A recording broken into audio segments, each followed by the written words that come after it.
Do you want to know how you can empty your trash in Otter AI? If yes, then this video is for you.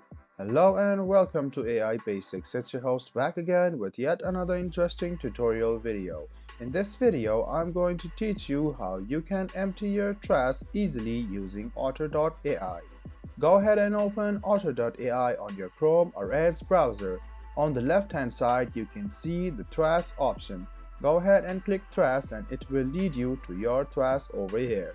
Now to click on this option, go ahead and click on the box, or you can just click on it like this, and you can see three options over here. The first is empty trash now. If you click on empty trash now, all of your trash will be deleted, and you can click delete forever, clicking on one or more than one of these files, and then you can also click restore, from which you can restore your files.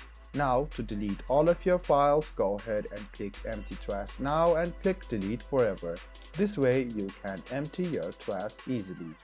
I hope this video about how you can empty your trash in Otter AI was helpful for you. If you still have any kind of confusion, please do mention us on the comment section down below. Like the video, subscribe to the channel, and do hit the bell button for more. Hope to see you in the next video as well. Until then, goodbye, take care, and make sure you enjoy.